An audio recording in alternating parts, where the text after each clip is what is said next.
নমস্কার বন্ধুরা, good morning. যেহেতু সকাল থেকে ভিডিওটা শুরু করছি, তাই তোমাদেরকে গুড মর্নিং জানিয়ে দিলাম।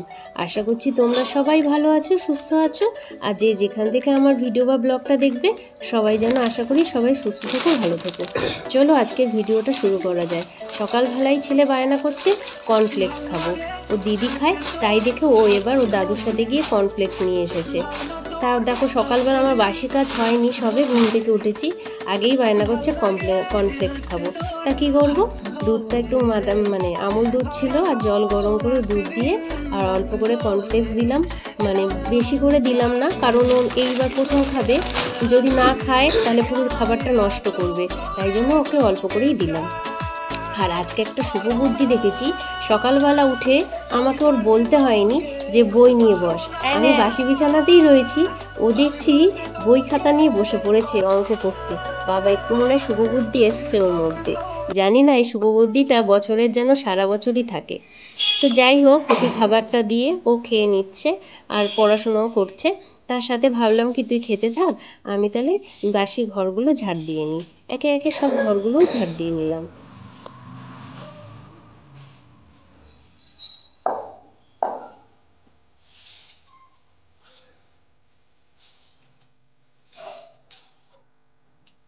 তারপর জামা কাপড়গুলো নিয়ে ছাদে চলে গেলাম। বাথরুমে যেহেতু প্রতিদিনই বেলা হয়ে যায় আমার কাজ সেরে স্নান করতে করতে, তা জামা কাপড়গুলো বাথরুমেই রেখে দিই। আর সকাল হলে যখন সূর্য ওঠে তখন মেলে দিলে কি হয়, 2-3 অবধি রোদটা পেলে শুকিয়ে যায়, আর দুদিন নিয়ে দৌড়াদৌড়ি করতে হয় না।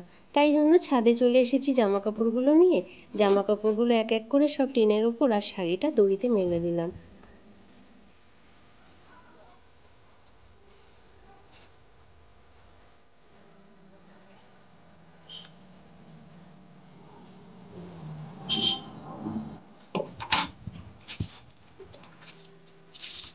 আর তার সাথে জামা কাপড়গুলো যখন মেলতে আসি, তখন গাছগুলোতে একটু জল দিয়ে যাই। গাছগুলো ফুলে ভরে গেছে তো, তাই এইভাবে একটু জল ছিটিয়ে দিলে কি হয়, ফুলগুলোর মধ্যে জল লাগে, ফুলগুলো একটু তাজা থাকে বা একটু বেশি দিন তাজা থাকবে, সেই কারণে। আর ওইদিকে রাস্তায় এসে গেছে, সকালবেলায় হরেক মাল চলে এসেছে। 20 টাকা, 10 টাকা, 30 টাকা শুনে ভাবছি হরেক মালগুলো এসেছে, তাহলে দেখি। তারপরে ভাবলাম কি, হরেক মালগুলো তোমাদেরকেও দেখিয়ে দিই। তাই জন্য চলো, কী মাল এসেছে আমরা ছাদ থেকেই দেখে নিই। এখানে হরেক মাল, নানা রকমের ঘরের সরঞ্জাম যা যা লাগে সেইগুলো। আর ওই দিকে দেখো, ওই যে খড়ি দেওয়া হচ্ছে ঠাকুরগুলো। তারপরে এই যে সবজিওয়ালা, ইনি আমাদের পাড়াতেই থাকে। ইনি এই সকালের দিকে সবজি নিয়ে বেড়ায়। কি সুন্দর করে দেখো ভ্যানটা সাজিয়েছে, বেগুনগুলো, বড় বড় বেগুন, লম্বা লম্বা বেগুন, টমেটো, কলা, তারপরে ওলকপি, পেঁপে, সব দিয়ে সুন্দর করে ভ্যানটা সাজিয়েছে। জানি না, ওলকপি তো ঘরে থাকলে শ্যাল হয়ে যায়। দেখি আজকে ওলকপি দিয়ে আলু দিয়ে করি। তরকারি খেতে খেতে এখনো পাচ্ছে না।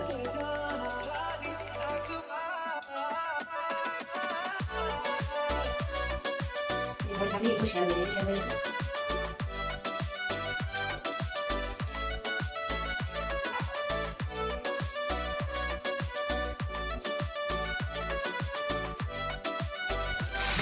তারপর আজকে রান্না করব ওলকপি দিয়ে আলু দিয়ে। তা ভাবলাম ওলকপি আলুর মধ্যে একটু মটরশুঁটি দিলেও খেতে স্বাদটা ভালোই হবে, তাই কিছু মটরশুঁটি ছাড়িয়ে নিলাম।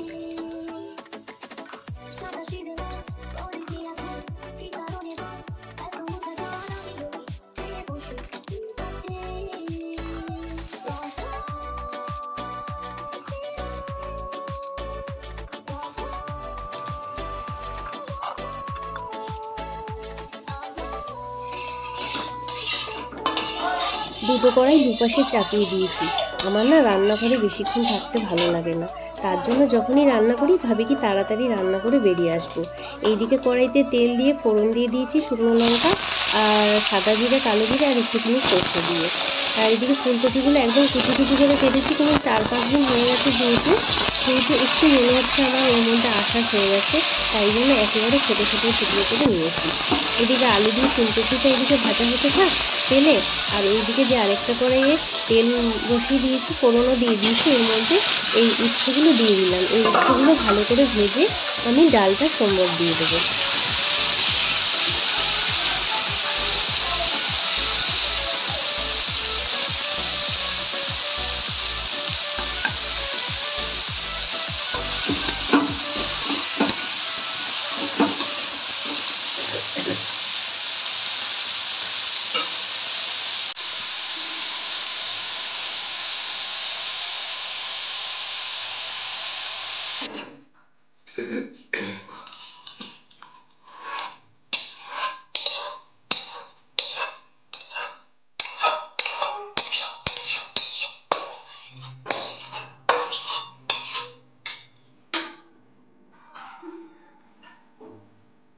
জানোই তো বন্ধুরা, আমাদের নিরামিষ চলছে।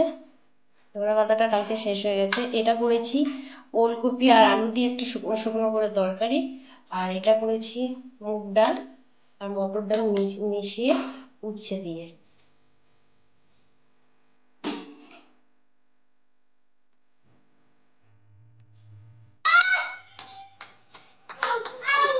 আজকে একটু সকাল সকালই রান্না হয়ে গিয়েছিল, তাই একদম রান্না বান্না কমপ্লিট করে, আর খুবই ঠান্ডা পড়েছে আজকে। এতটা ঠান্ডা পড়েছে না, কি আর বলবো, আমার তো খুবই লাগছে। তাই সকাল সকাল রান্না করে নিয়েছি তাড়াহুড়ো করে, তারপর একেবারে কটা ভাত নিয়ে চলে এসেছি ছাদে। আর ওইদিকে আমার ছেলে পাড়ার দুটো বাচ্চাকে নিয়ে এসেছে, ছাদে খেলছে। আমি বলছি যে ছাদে যে ব্যাট বল খেলছিস, এই বল যে মারবে আর বারবার নিচে পড়ে যাবে, আর এটা মানে দোতলার ওপরে, তিনতলা, ধরো তিনতলায় উঠতে হচ্ছে, বারবার যদি বল নিচে পড়ে যায়, একবার অত নিচে নামবি আবার উঠবি, এতে তো তোদের বারবার কোমর ব্যথা হয়ে যাবে, পা ব্যথা। তো যাই হোক, ওরা খেলতে লাগছে, আর এইদিকে আমিও খেয়ে নেবো আর আমার ছেলেকেও খাইয়ে দেবো। দেখো না কেমনভাবে খায়, একটু বসবেও না, আর ওকে ঘুরে ঘুরেই খাওয়াতে হবে। ভাত খেয়ে আগে বল খেলে, এখানে জল পা পিছলে পড়ে যাবে কিন্তু।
সামনেই সরস্বতীর সিজন, মানে সরস্বতী পুজো। এখন পালদের খুব কাজের চাপ। মানে এই যে ঠাকুরগুলো তোমরা দেখছো, মাটির মূর্তিগুলো, এগুলো ছোট ছোট, মানে কোমর পর্যন্ত যেই সাইজটা আছে সেই সাইজটা পর্যন্ত এইভাবে খড়ি দেওয়া হয়। মানে যে প্রথমেই এই রঙটা করা হয়, খড়ি দেওয়া, মানে সাদা রং করে নিয়ে, সাদার উপর তবেই না রং ফোটে, তারপর এবার আদার্স হাজারো রং দেওয়া হয়। কিন্তু প্রথমে এই রকম, এই যে বড় বড় গামলার মধ্যে কাঠের পাটাতন রেখে এরকম পুরো ঠাকুরগুলোকে রাখবে, রেখে পুরো মানে ওই খড়ি ঘোলা আছে, ওই ঘোলা দিয়ে পুরো স্নান করিয়ে দিয়ে আবার পাশে রাখবে, আস্তে আস্তে শুকিয়ে যায়, আবার ঘরে নিয়ে যাবে। এইভাবেই কমপ্লিট করা হয়। তো বন্ধুরা, আমার ভিডিও বা ব্লগটা এখানেই শেষ করছি। ভালো লাগলে প্লিজ তোমরা তোমাদের বন্ধুদেরকে শেয়ার করে দিও। আর আমার চ্যানেলে যারা নতুন আছো তারা আমার চ্যানেলটাকে সাবস্ক্রাইব করে নিয়ে লাইক করে দিও। তো চলো, টাটা, বাই বাই, সুস্থ থেকো, ভালো থেকো। আবার দেখা হবে কোনো একটা নতুন ভিডিওতে। তাহলে আমি এখন আসি, সবাই ভালো থেকো, টাটা।